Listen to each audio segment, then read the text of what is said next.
परभणी जिल्ह्यातील पूर्णा तालुक्यातील माखणी येथील जिल्हा परिषद माध्यमिक शाळेत विद्यार्थ्यांच्या मध्यान्ह भोजनातील खिचडीत आळ्या आढळल्याची धक्कादायक घटना समोर आली आहे। या घटनेमुळे पालक आणि ग्रामस्थांमध्ये संतापाचे वातावरण निर्माण झाले असून विद्यार्थ्यांच्या आरोग्याचा प्रश्न ऐरणीवर आला आहे। माखणी येथील जिल्हा परिषद माध्यमिक शाळेत विद्यार्थ्यांना देण्यात आलेल्या खिचडीत सोयाबीनच्या वड्यांमध्ये आळ्या आढळल्याने शिक्षण विभागात खळबळ उडाली आहे। सुदैवाने या घटनेत कोणतीही अनुचित घटना घडली नसली तरी विद्यार्थ्यांच्या आरोग्याशी संबंधित हा अत्यंत गंभीर प्रकार मानला जात आहे।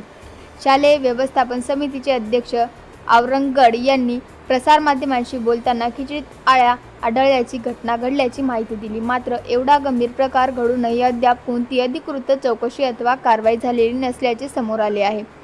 दरम्यान पत्रकार शाळेत पोहोचताच स्वयंपाक कक्षाला कुलूप लावण्यात आल्याचा आरोप करण्यात येत आहे। तसेच मुख्याध्यापक रजेवर असल्याचे सांगण्यात आले आहे। याशिवाय विद्यार्थ्यांसाठी उपलब्ध करण्यात आलेली पिण्याच्या पाण्याची फिल्टर व्यवस्था अनेक दिवसांपासून बंद असल्याचे निदर्शनास आले असून विद्यार्थ्यांना दूषित पाणी पुरवले जात असल्याचा आरोप केला जात आहे। मध्यान्ह भोजनासाठी पुरविण्यात येणाऱ्या अन्नधान्याच्या गुणवत्तेची तसेच संबंधित यंत्रणेची सखोल चौकशी करून दोषींवर कठोर कारवाई करण्याची मागणी पालक आणि नागरिकांकडून होत आहे।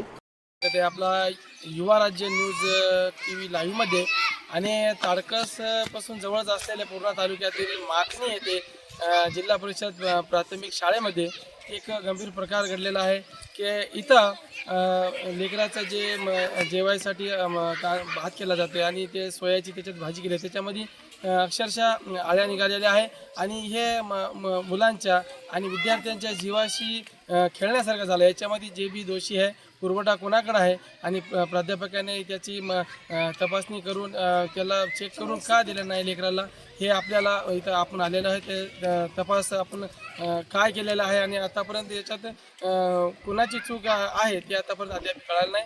आपण शाळेमध्ये आलेलो आहे, इथल्या इंचार्ज यांच्याशी आपण विचारपूस करू हे काय प्रकार घडाले। इंद्रजित आवरगण, जिल्हा परिषद प्राथमिक शाळा माखणी शालेय शिक्षण समितीचा उपाध्यक्ष या पदावर सध्या मी कार्यरत आहे आणि दिनांक 23 जून रोजी म्हणजे मागच्या मंगळवारी शाळेमध्ये मुलांचा जो पोषण आहार आहे त्यामध्ये जे आपलं सोयाबीन नावाचा जो प्रकार आहे आपलं जे आपण मुलांच्या पोषण आहारामध्ये खिचडी वगैरे जे असेल त्यामध्ये टाकतो, त्यामध्ये त्या सोयाबीनमध्ये थोडंसं काही कीटाणू वगैरे आढळल्याचा किंवा आळ्या आढळल्याचा हा प्रकार थोडासा घडला होता। तर ही बाब शाळेत असताना म्हणजे मी त्यावेळेस घरी होतो, मुलांच्या आपलं शिक्षकांच्या आणि मुलांच्या दोन्हीच्याही मार्फत मला ही गोष्ट कळली की अशी गोष्ट घडलेली आहे।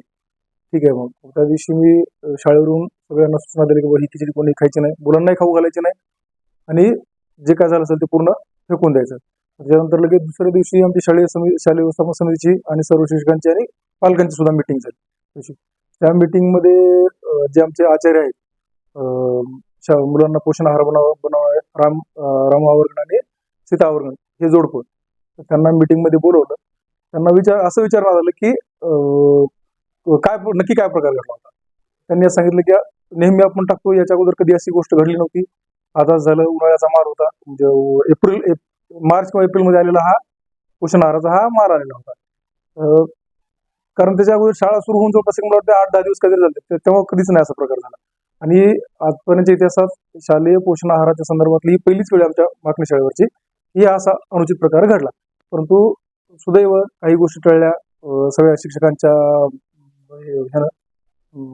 मदतीनं म्हणा किंवा काही म्हणू शकतो त्याला टळल्या आणि कुठलीही जीवितहानी किंवा कुठलेही नुकसान झालेलं नाही।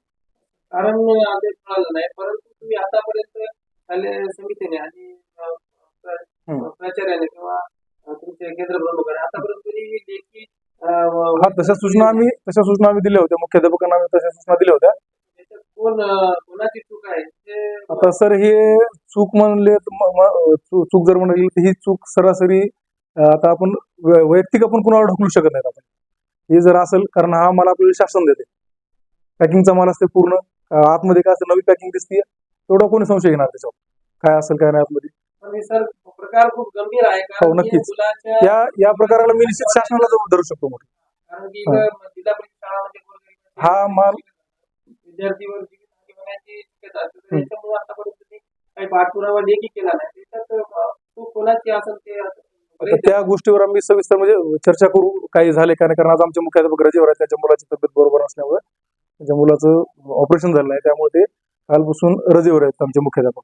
त्याच्यावर जेव्हा ते येतील तेव्हा आम्ही त्यांना विचारू नेमकं काय प्राध्यापक साहेब जर गैरहजर आहे किंवा रजेवर आहे, परंतु ऑफिसला काही बी लेखी इथं इथं नाही म्हणतात, तर नसेल तर मग केंद्र प्रमुखाकडे त्यांनी रजा दिली असू शकते, असे होऊ शकते त्यामध्ये.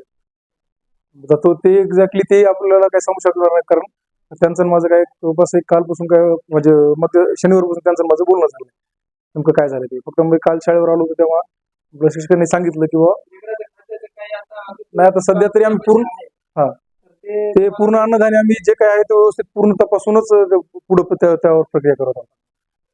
तशा सूचना आम्ही आमच्या जे आचार्य आहेत आमचे तशा सूचना पण दिल्यात.